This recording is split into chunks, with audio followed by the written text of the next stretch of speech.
विद्यार्थी मित्र हो, कोरोना संकटामुळे गेले 4-5 महिने आपण शाळेपासून अलिप्त आहात. विद्यार्थी आणि शिक्षक यांच्यामध्ये दुरावा वाढलेला आहे आणि शिक्षणाची अखंड असलेली गंगा मध्ये कुठेतरी थांबल्यासारखी आपल्याला वाटते. पण मित्र हो, घाबरू नका. शिक्षण खाते आणि आम्ही काही शिक्षक लोक तुमच्यापर्यंत ही अखंड गंगा नेण्याचा प्रयत्न करणार आहोत. आपल्याला माहित आहे, तुम्ही यापूर्वीच्या काही क्लासमध्ये काही वर्गांच्यामध्ये शिकला आहात की मूलद्रव्यांचं संयुगामध्ये रूपांतर होतं. हे होत असताना अणूतील इलेक्ट्रॉन्स एका अणूतून दुसऱ्या अणूत जाऊन संयुग तयार होतात.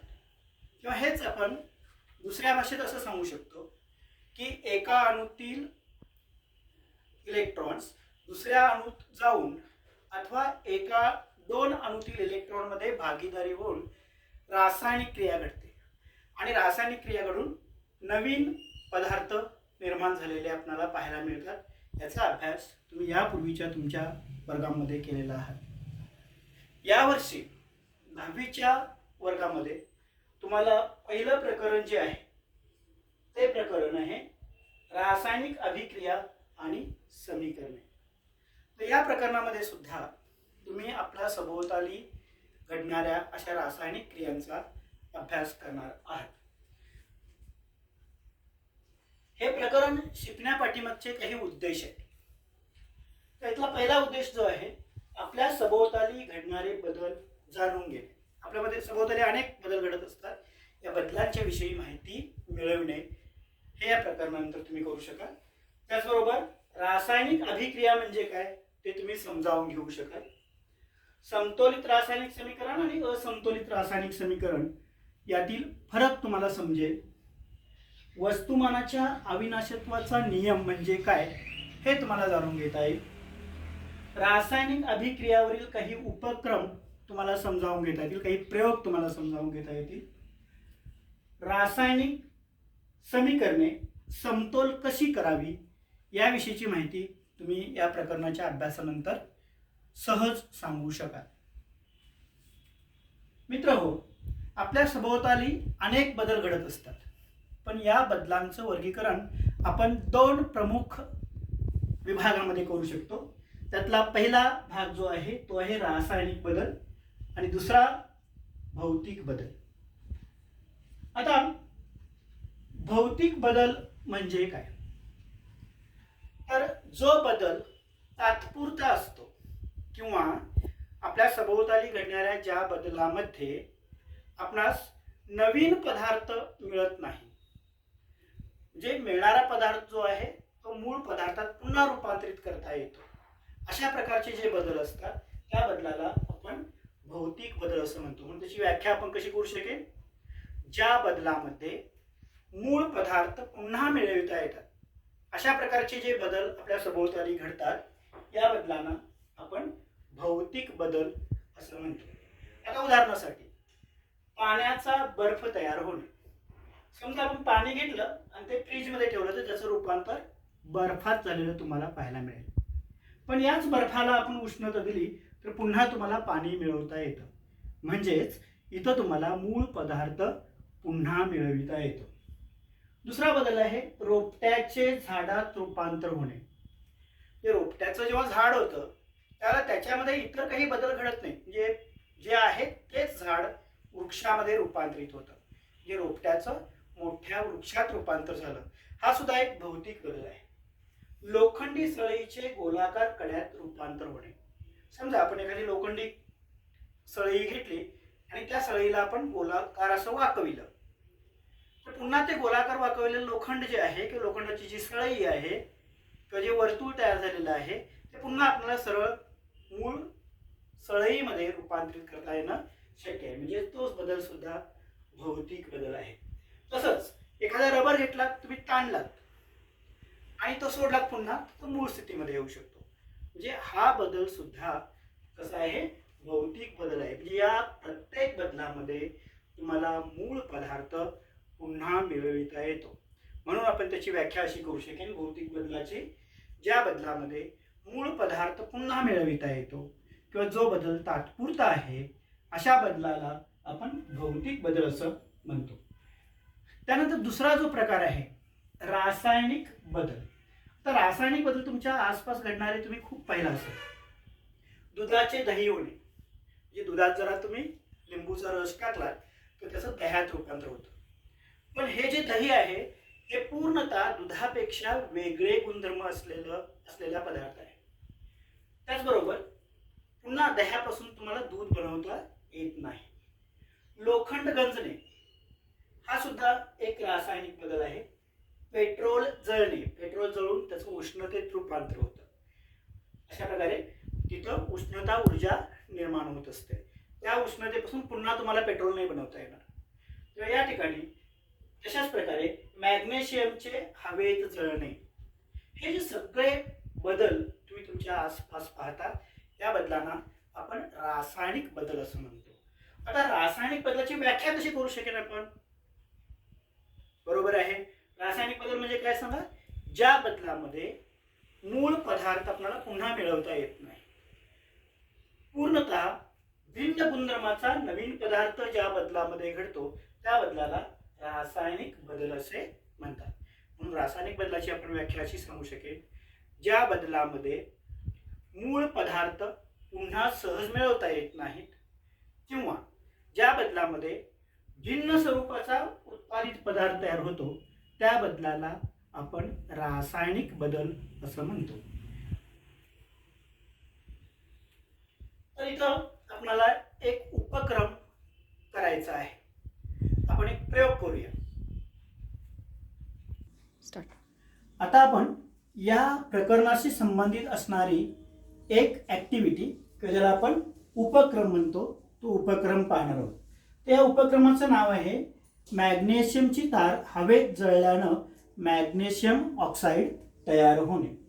तर यासाठी लागणारं साहित्य जे आहे ते कोणतं असेल? ही आहे मॅग्नेशियमची तार. ही मॅग्नेशियमची तार आहे.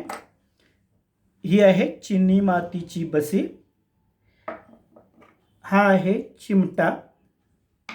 या ठिकाणी तुम्ही पाहताय स्पिरिटचा दिवा.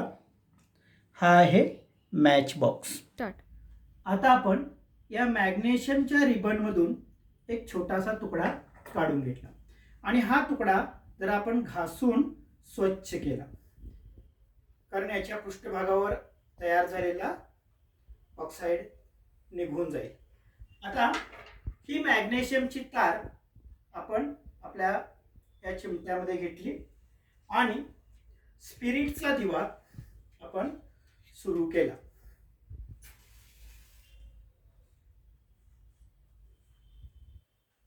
स्पिरिटचा दिवा पेटवला आणि ही मॅग्नेशियमची तार जी आहे ही तार आपण स्पिरिटच्या दिव्यावर अशी पकडली.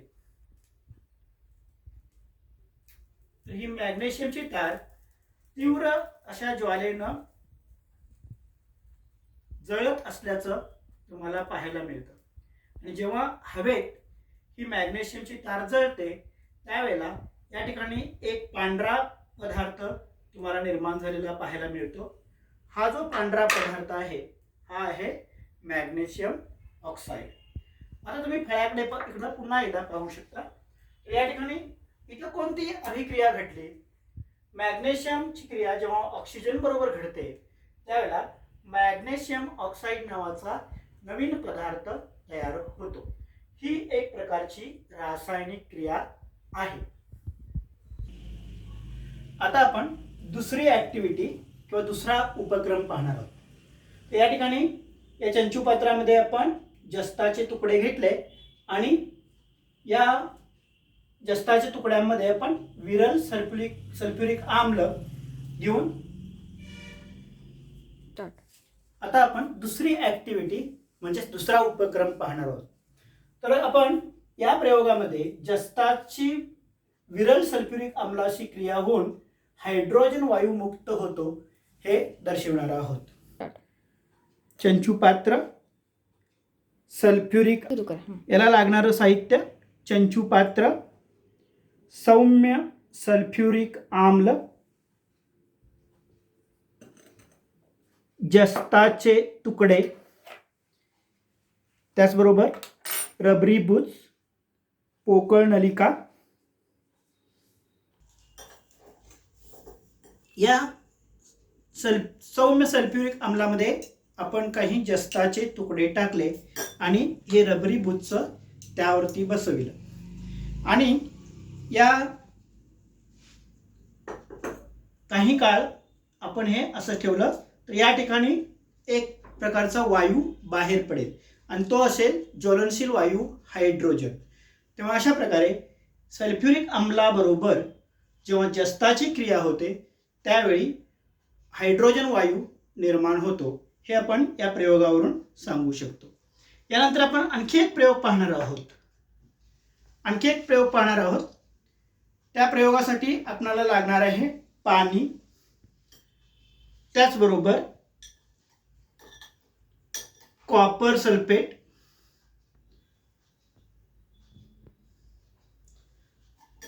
लोखंडी खिळे इत्यादी. आता या पाण्यामध्ये आपण 2 चमचाभर कॉपर सल्फेट घातलं आणि ते आपण अशा प्रकारे ढवळलं. तर या ठिकाणी तयार होणारं हे जे द्रावण आहे हे द्रावण कॉपर सल्फेटचं द्रावण आहे. आता याचा रंग कसा दिसतो तुम्हाला? हा निळसर हिरवा रंग तुम्हाला या ठिकाणी पाहायला मिळतो. कशामुळं? तर या पाण्यामध्ये कॉपर सल्फेट विरघळलेलं असल्यामुळं या कॉपर सल्फेटचा रंग तुम्हाला निळसर हिरवा झाल्याचा पाहावयास मिळतो. आता या कॉपर सल्फेटच्या द्रावणामध्ये कॉपर, गंधक आणि ऑक्सिजन याच्यापासून तयार झालेलं हे कॉपर सल्फेट एक प्रकारचं संयुग आहे. आता या कॉपर सल्फेटच्या द्रावणामध्ये जर आपण लोखंडी खिळा, म्हणजे हा जो शुद्ध लोखंडी खिळा आहे, अशा प्रकारचा लोखंडी खिळा आपण या कॉपर सल्फेटच्या द्रावणामध्ये बुडविला. अर्थात ही प्रक्रिया खूप जास्त काळ चालणारी प्रक्रिया आहे, पण तुम्ही या कॉपर सल्फेटच्या द्रावणामध्ये एक लोखंडी खिळा असं सोडलात आणि काही तासानंतर तुम्ही त्या लोखंडी खिळ्याचं जर निरीक्षण केलं तर तुम्हाला असं दिसून येईल की लोखंडी खिळ्याच्या पृष्ठभागावर तांबूस रंगाचा लेप तयार झालेला तुम्हाला पाहायला मिळेल. म्हणजेच काय घडलं इथं? यामध्ये लोखंड जे आहे हे तांब्यापेक्षा जास्त क्रियाशील आहे.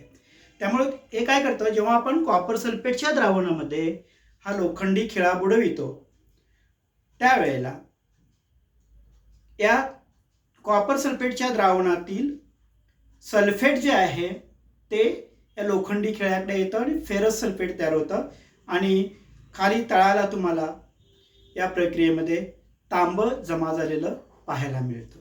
तर ही सुद्धा एक प्रकारची विस्थापन अभिक्रिया आहे. याच प्रकरणाच्या पुढील भागामध्ये तुम्ही हा प्रयोग पाहणार आहात. तेव्हा अशा प्रकारे तुम्ही आता 3 उपक्रम किंवा 3 ॲक्टिव्हिटी पाहिलात. तेव्हा तुम्ही जे 3 प्रयोग आता पाहिलात ह्या सगळ्या एक प्रकारच्या रासायनिक अभिक्रिया होत्या. तर आता तुम्ही रासायनिक अभिक्रियाची व्याख्या सांगू शकाल. काय सांगू शकाल आपण? ज्या प्रक्रियेमध्ये अभिक्रियाकारकांची परस्पराबरोबर अभिक्रिया होऊन त्याचे रूपांतर पूर्णतः नवीन व कायमस्वरूपी उत्पादितामध्ये होते त्या प्रक्रियेस आपण रासायनिक अभिक्रिया असं म्हणतो. म्हणजेच रासायनिक अभिक्रियेमध्ये नवीन पदार्थ तयार होतो. आता या रासायनिक अभिक्रिया घडताना काही गुणधर्म तुम्हाला पाहायला मिळू शकतील. रासायनिक अभिक्रियांचे गुणधर्म असं त्यांना आपण म्हणू. तर रासायनिक अभिक्रियांचे कोणते गुणधर्म आहेत? पदार्थाच्या अवस्थेत बदल होतो. काही रासायनिक क्रियांच्यामध्ये पदार्थ जे असतात ते पदार्थ त्यांची अवस्था बदलते. म्हणजे 2 द्रवरूप पदार्थ आपण घेतले तर त्याच्यापासून तुम्हाला घट्ट पदार्थ तयार झालेला मिळाला असेल तर या ठिकाणी त्याची अवस्था बदललेली आहे. पदार्थाच्या रंगात बदल होतो. आपण मगाशी पाहिलं या आधीच्या प्रयोगामध्ये लोखंडी खिळा हा साधारणतः जे शुद्ध स्वरूपातला लोखंडी खिळा तुम्ही पाहिला तो चकचकीत होता, पण ज्यावेळी आपण तो कॉपर सल्फेटच्या द्रावणामध्ये बुडविला त्यावेळेला रासायनिक क्रिया घडून त्याच्यावर तांबूस रंग तयार झालेला तुम्हाला पाहायला मिळाला. म्हणजेच पदार्थाच्या रंगात बदल होतो. पदार्थामधून वायू मुक्त होऊ शकतो. त्यानंतर आपण पाहिलं होतं प्रयोगामध्ये की जर आपण सल्फ्युरिक आम्लामध्ये जस्ताचे तुकडे टाकले तर त्याच्यामध्ये रासायनिक क्रिया घडून त्या ठिकाणी तुम्हाला ज्वलनशील असा हायड्रोजन वायू निर्माण झालेला पाहायला मिळाला. तशाच प्रकारे पदार्थाच्या तापमानात बदल होतो. काही वेळा पदार्थाचं तापमान बदलतं तेव्हा अशा प्रकारे रासायनिक क्रियांमध्ये पदार्थाच्या अवस्थेत बदल होतो, पदार्थाच्या रंगात बदल होतो, पदार्थामधून वायू मुक्त होऊ शकतो, पदार्थाच्या तापमानात बदल होतो. आता या ज्या रासायनिक क्रिया ज्या आहेत या रासायनिक क्रिया आपण समीकरणाच्या स्वरूपात सुद्धा दर्शवू शकतो. आता गणितामध्ये तुम्ही यापूर्वीच्या तुमच्या इयत्तांमध्ये समीकरणाची व्याख्या शिकलेला आहात. आता तुम्ही फळ्यावरती पाहताय या ठिकाणी 5 + 7 = 12 हे एक गणिती विधान आहे, पण या गणिती विधानाला आपण समीकरण असं म्हणतो कारण डाव्या बाजूची किंमत उजव्या बाजूच्या किमती इतकी आहे. इथं पहा, इथं काय दिसतं तुम्हाला? बरोबर आहे, 15 + 10 = 25. हे सुद्धा एक गणिती विधान आहे. ही दोन गणिती विधाने जी आहेत आम्ही गणितामध्ये समीकरण म्हणून ओळखत असतो. तेव्हा अशाच प्रकारची समीकरणं आपल्याला रासायनिक अभिक्रिया घडताना सुद्धा पाहायला मिळू शकतात.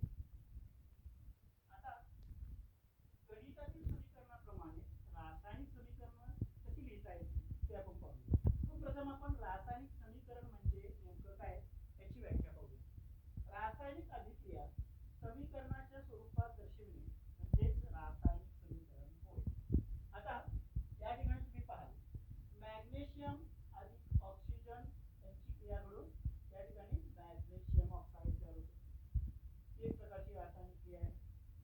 हायड्रोजन अधिक नायट्रोजन यांच्यामध्ये रासायनिक क्रिया घडून अमोनिया तयार होतो. सोडियम आणि ऑक्सिजन यांच्यात रासायनिक क्रिया घडून सोडियम ऑक्साईड तयार होतो. कॅल्शियम ऑक्साईड आणि पाणी यांच्यात रासायनिक क्रिया घडून कॅल्शियम हायड्रॉक्साईड नावाचा पदार्थ तयार होतो. पण या सगळ्या ज्या रासायनिक क्रिया आहेत या रासायनिक क्रिया आपण समीकरणाच्या स्वरूपात दर्शवलेल्या आहेत. यामध्ये काही पदार्थ डाव्या बाजूला आहेत आणि काही पदार्थ उजव्या बाजूला आहेत. अशा प्रकारे डाव्या बाजूकडील पदार्थ आणि उजव्या बाजूकडील पदार्थ समान आहेत अशा रीतीने आपण हे दाखवलेलं आहे. हे जे विधान आहे म्हणजे अशा प्रकारची जी विधानं आहेत अशा विधानांना आपण रासायनिक समीकरण असं म्हणतो. आता रासायनिक समीकरणामध्ये दोन घटक असतात. आता ही सुद्धा एक रासायनिक समीकरण आहे. हायड्रोजन अधिक नायट्रोजन बरोबर अमोनिया. याच्यात हायड्रोजन आणि नायट्रोजन मध्ये क्रिया घडून अमोनिया पदार्थ तयार झालेला आहे. त्याच्यामध्ये हे जे पदार्थ आहेत डाव्या बाजूकडील पदार्थ जे आहेत त्यांना आपण अभिक्रियाकारक पदार्थ असं म्हणतो. तर उजव्या बाजूला जो नवीन पदार्थ तयार झालेला आहे त्याला आपण उत्पादित पदार्थ असं म्हणतो. मग आपण याची व्याख्या कशी सांगू शकेल? अभिक्रियाकारक पदार्थाची व्याख्या आपण कशी सांगू शकेल? जे पदार्थ रासायनिक क्रियेत भाग घेतात त्या पदार्थांना अभिक्रियाकारक पदार्थ असे म्हणजे त्या ठिकाणी हे रासायनिक क्रियेत भाग घेणारे पदार्थ आणि यांच्यापासून कोणता पदार्थ तयार झाला आहे? अमोनिया. इथं हा नवीन तयार झालेला पदार्थ आहे. तर जे पदार्थ नवीन तयार होतात त्या पदार्थांना आपण उत्पादित पदार्थ असे म्हणतो. म्हणून या ठिकाणी अमोनिया हा उत्पादित पदार्थ आहे. म्हणजे कशी व्याख्या करू शकाल? अभिक्रियाकारक पदार्थ आणि उत्पादित पदार्थ. जे पदार्थ रासायनिक क्रियेत भाग घेतात त्या पदार्थांना आपण अभिक्रियाकारक पदार्थ असं म्हणतो आणि जे नवीन पदार्थ तयार होतात त्यांना आपण उत्पादित पदार्थ असं म्हणतो.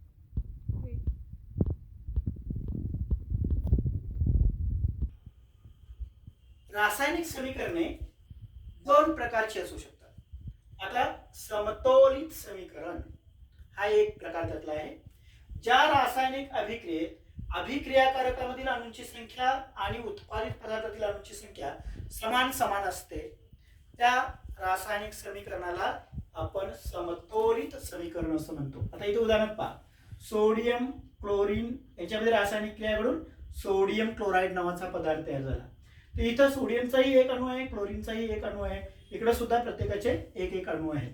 तशाच प्रकारे इकडे सुद्धा कॉपर सल्फेट अधिक Fe यांच्यामध्ये क्रिया घडून फेरस सल्फेट आणि तांबे तयार झालेले तुम्हाला दिसते.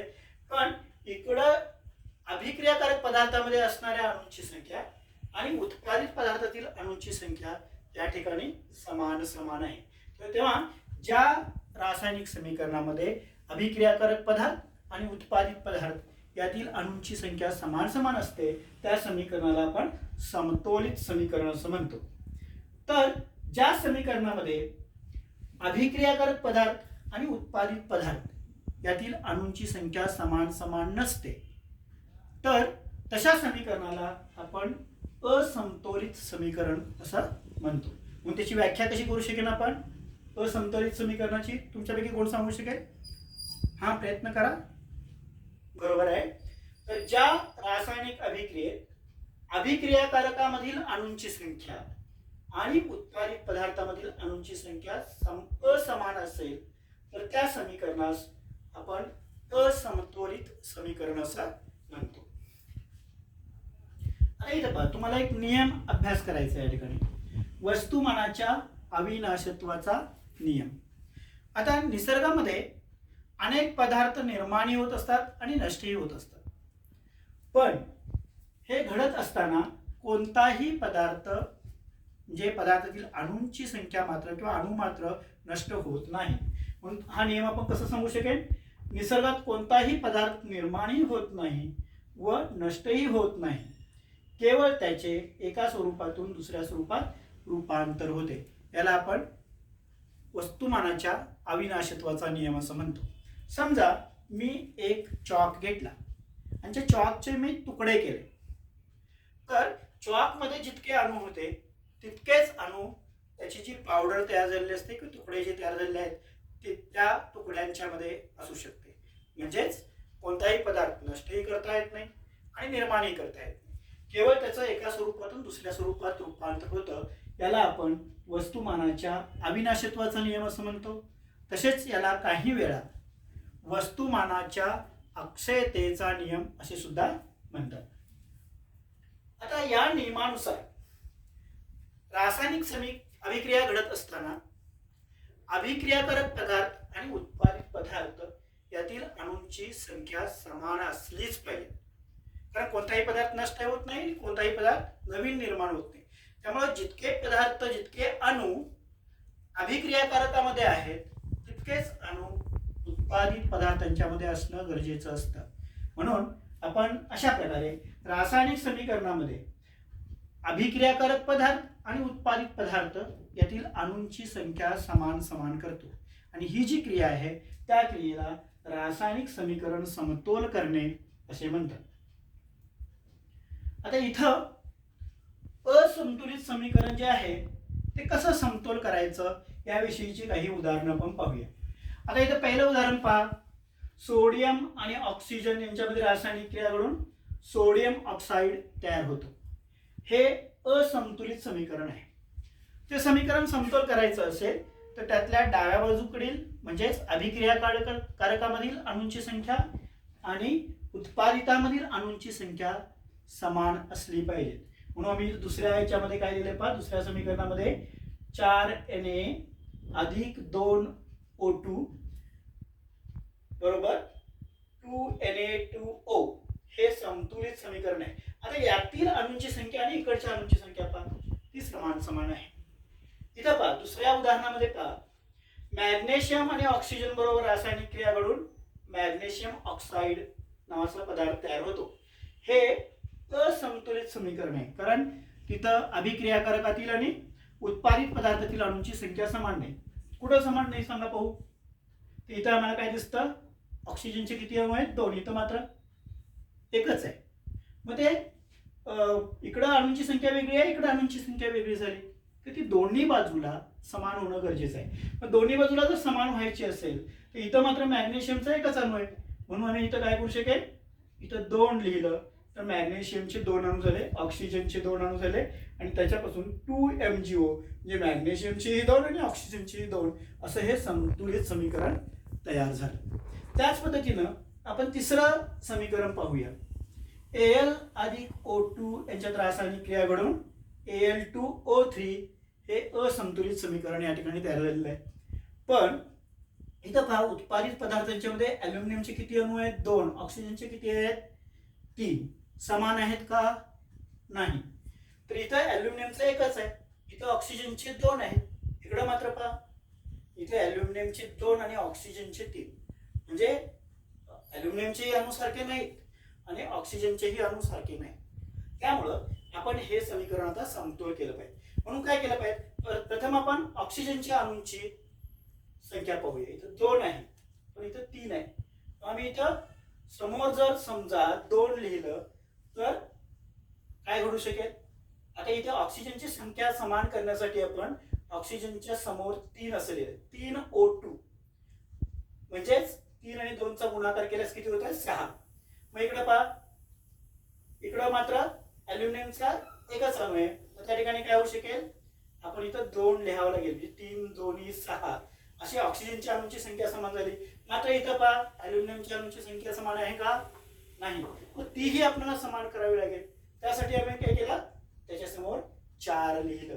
4Al आणि 3O2 यांच्यात रासायनिक क्रिया घडल्यास 2Al2O3 अशा प्रकारचा नवीन पदार्थ तुम्हाला तयार झाला. आता इथं पहा, या उदाहरणामध्ये अभिक्रियाकारक पदार्थातील अणूंची संख्या आणि उत्पादित पदार्थातील अणूंची संख्या समान झालेली आहे. तर या असंतुलित समीकरणाचं रूपांतर आपण कशामध्ये केलं, संतुलित समीकरणामध्ये केलं.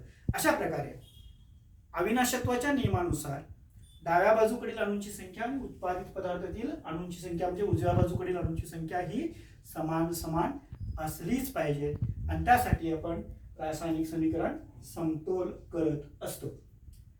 आता तुम्ही हा सगळा इतका भाग पाहिला. याच्या पुढील प्रकरणामध्ये आपण रासायनिक क्रियाचे प्रकार किती आहेत, ते कसे असतात याविषयीची माहिती मिळवणार आहोत. पण या आजच्या शिकलेल्या भागावर तुम्हाला काही प्रश्नांची उत्तरं लिहावी लागतील. तेव्हा हे जे तुमच्या समोर दिसत आहेत हे प्रश्न तुम्ही तयारी करायला हवेत.